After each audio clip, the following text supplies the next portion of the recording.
Ini contohnya sangat banyak, tapi saya tidak punya banyak waktu. Misal contoh begini, pesannya orang tua gini, nak pokoknya kamu ya si opo lan ndolek penggawean cek dadi wong rek, mosok kon iki biyen gak dadi wong. Terus mari ngono ternyata anaknya melamar, terus karena deket sama Gayus bisa jadi pegawai pajak. Alhamdulillah, terus dia lapor sama tetangga, alhamdulillah anakku saiki wis melok Gayus. Wis iso ngirim wong tuane, wis iso gawe masjid barang di desa iki, alhamdulillah gitu. Kebaikan adalah ketika anak sukses di Jakarta kirim uang ke desa. Itu kebaikan. Tidak pernah ditanyakan itu uang halal atau tidak halal. Kan begitu. Maka pesannya orang tua kepada anak-anaknya, sing penting dadi wong rek, kon apa jenenge nyambut gawe ya apa carane, iso soge, iso anulah cek ana regane Dik, tangga-tangga. Sing penting ojo lali sholat lo ya. Kan gitu kan?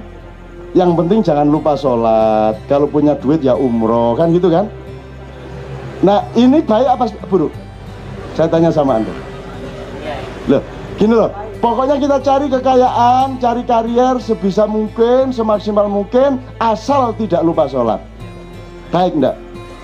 Nah, karena Anda enggak punya wacana, Anda enggak ngerti primer sekunder. Menurut Allah, wabtaghi fima atakallahu darul akhirah wala tansa nasibaka minad dunya. Wahai manusia, di dalam perjuanganmu untuk mencari aku di akhirat nanti, jangan lupa nasibmu di dunia. Yang primer yang mana? Loh, ini kalimat Allah ini loh. Dalam perjalananmu mencari aku di akhirat, jangan lupa nasibmu di dunia. Yang primer mencari Allah. Kalau mau dipraktiskan, yang primer itu akhirat apa dunia? Akhirat.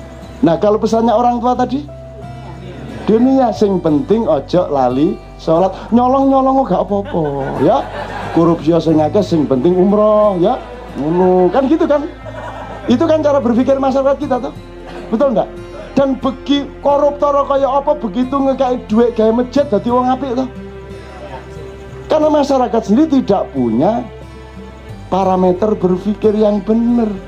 Masyarakat dengan bodoh menyerahkan seluruh urusan kepada negara. Baik buruk diserahkan kepada hukum. Goblok itu. Hukum itu tidak mampu untuk mengurusi kebaikan, kebenaran sampai tingkat yang diperlukan manusia. Hukum itu taunya satu level kecil. Orang nyopet, yang dilihat nyopetnya, dia tidak pernah bertanya kenapa nyopet. Betul enggak? Karena hukum itu paling rendah. Di atas hukum ada akhlak, di atas akhlak ada takwa, karomah, kemuliaan dan seterusnya. Gitu loh Dek. Sekarang gini, Ariel sudah dihukum toh? Sudah dihukum toh? Udah toh beres toh? Sekarang jadi nabi. Ya toh? Sekarang menjadi orang besar. Sekarang menjadi selebritis nomor 1. Kenapa? Lu sudah dihukum kok. Karena masyarakat sendiri tidak punya akhlak. Masyarakat sendiri tidak punya hukuman kepada anggotanya. Kan sebenarnya ada hukuman moral dari masyarakat. Apakah mereka mendapat hukuman moral dari masyarakat?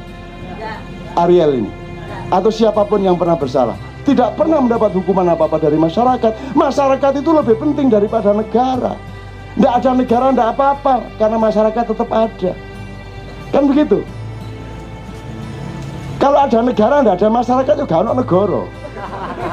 Nah, ada masyarakat masih gak ada negara, ya tetap masyarakat. Lah kok masyarakat menyerahkan kedaulatannya kepada negara untuk segala hal.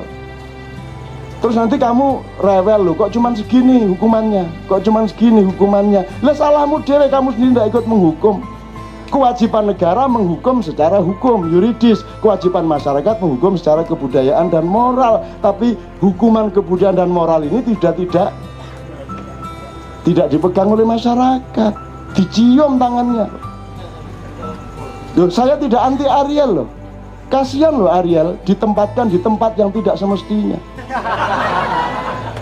Maka kalau saya menyebut Noah, saya tidak Noah. Itu Noah, jelas Nuh loh, gini Noah gitu. Yes, gak apa-apa lah. Itu tadi ya kasusnya Noah. Mulanya aku nyebutnya ya tegas Noah gitu. Itu kalau saya. Loh, tapi saya enggak masalah. Enggak masalah. Nek anjane kon koyo ngono ya monggo sak karepmu gitu loh Mas ya. Jadi ngerti ya Mas ya. Pokoknya Anda yang saya sebut kesehatan letaknya di dalam berpikir yang benar. Kalau berpikirmu tidak benar, itu calon sakit sudah. Kamu lihat aja. Dalam bidang apa saja. Termasuk tentang badanmu sendiri. Gitu loh Mas. Berpikir benar itu ya belajar setiap hari. Dinilai kayak tadi itu. Mana primer, mana sekunder, gini itu baik atau tidak. Kan sekarang orang udah nggak tahu bahwa itu jelek. Orang udah nggak tahu bedanya kapan malu, kapan bangga. Terus kata para wartawan, budaya malu sudah kikis kan gitu. Itu kan outputnya. Inputnya kan tidak memiliki ilmu, tidak memiliki cara berpikir untuk membedakan kapan kamu bangga dan pada peristiwa apa kamu malu. Sekarang kan ketika dia seharusnya malu malah bangga kok. Ketangkep korupsi ngene lagi neng pecah ndasa iki. Jadi tiap hari kita pecah kepala kalau kita tidak pinter-pinter mengelaborasi kembali secara intelektual. Jadi tiap hari kita harus melakukan perjuangan di dalam kepala kita sendiri. Kalau enggak kan bingung kita. Tasbih itu utamanya dipakai oleh koruptor yang sedang diadili. Betul enggak? Begitu ketangkap kudungan, begitu ketangkap kupuluanan begitu. Jadi Gusti Allah gede-gede arek-arek iki. Oh alah, selamat aku iki sabar. Nek gak sabar harus tak ganti karo umat liyane. Kan ada ayat begitu. Saya tak ganti kan di dapur. Misalnya anu bedes saya di sini dunia bedes saya. Gimana menungso kayak gini anu bedes saya gitu. Bedes itu monyet. Makanya kalau Allah tadi kan ada yang protes kok dikutuk jadi batu kok tidak jadi sadar. Ya itu kan niru Allah. Allah kan mengutuk jadi kera kan gitu kan.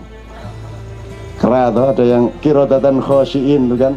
Karena syirik kepada Allah, sombong kepada Allah dikutuk menjadi kera kan gitu. Itu kan Allah enggak apa-apa kalau dia mengutuk jadi apa-apa. Dan Allah itu yang goda.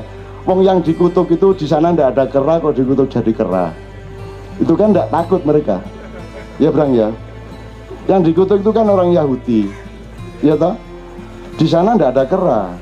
Terus dikutuk jadi kera kan sing dikutuki dilang-dilang apa maksudnya? Kan gitu kan. Kok enggak ngerti ada kera. Jadi itu memang Tuhan sengaja untuk menunjukkan kepada Anda bahwa yang dikutuk itu sebenarnya bukan orang Yahudi, itu orang dari daerah tropis yang mengembara ke sana. Pada momentum lain mereka meminta kepada Musa, Musa kalau memang kamu itu nabinya Allah, mbok kamu itu mintakan kepada Allah makanan yang pantas, mosok kurma bendino esuk kurma, awan kurma, bengi kurma, mbok sekali-sekali kacang bayem. Lho sing disebut iku makanan kita, bayem, kacang adas, brambang. Di Quran loh itu.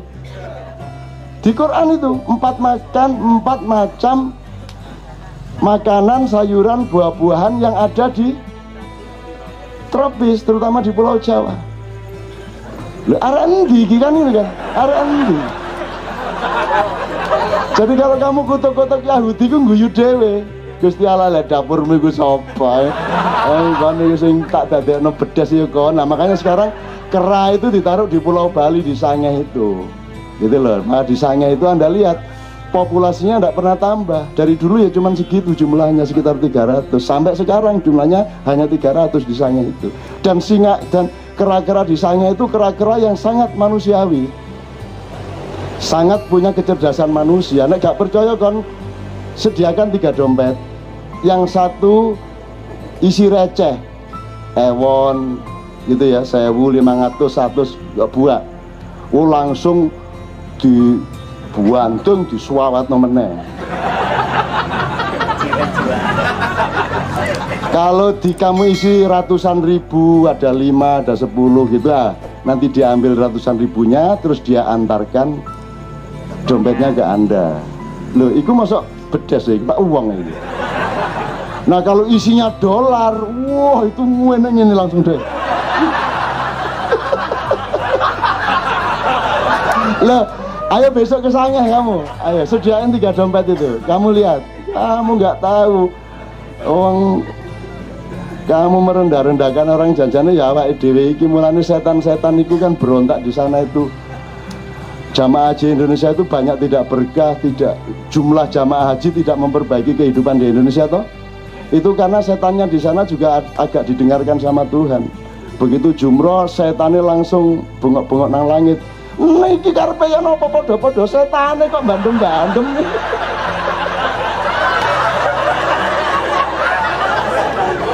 Untung loh mereka tidak diizinkan Allah untuk agak eksplisit.